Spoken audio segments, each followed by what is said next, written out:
In this video, we're going to talk about how to find the 3 different stems of a verb and when you are going to use each of those stems. The most common stems of the verb are the present and the perfect, and the present stem is going to be used for the present tense, the imperfect tense, and the future, as well as some of the participle forms. The perfect stem is going to be used for the perfect tense, the pluperfect, and the future perfect. And then the participial stem is going to be used just for some participles, but as you will see, forming each of these stems is pretty straightforward, so once you kind of get the sense of it, even if you don't remember the names of them, you'll be able to create all the stems. So remember that every Latin verb has 4 principal parts.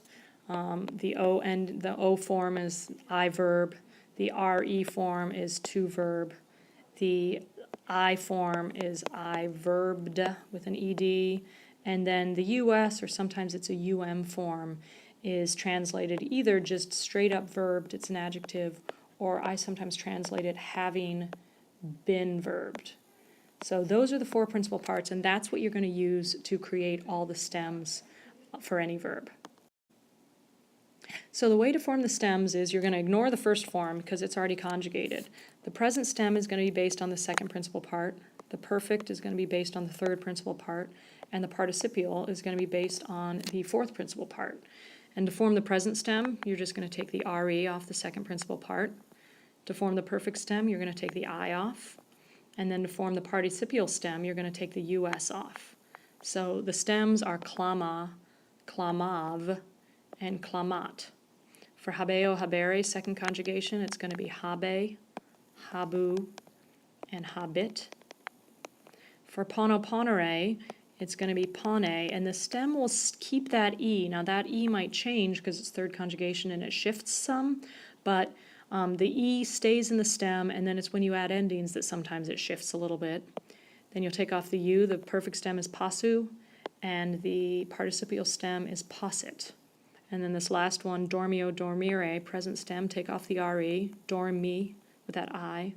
Perfect stem is dormiv, and the participial stem is dormit.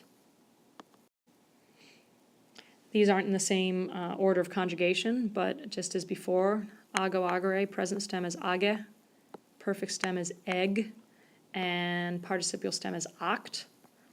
Audio, audire, take off the RE, audi, take off the I, audiv, and the partial stem is audit. I think you get the gist. The present stem is always going to end in a vowel, either A, E, or I. Perfect stem, it might not. And then participial stems often end in either S or T, depending on the verb. And then this last one, placeo, placere, the present stem is plaque, the perfect stem is placu, and the participial stem is placit.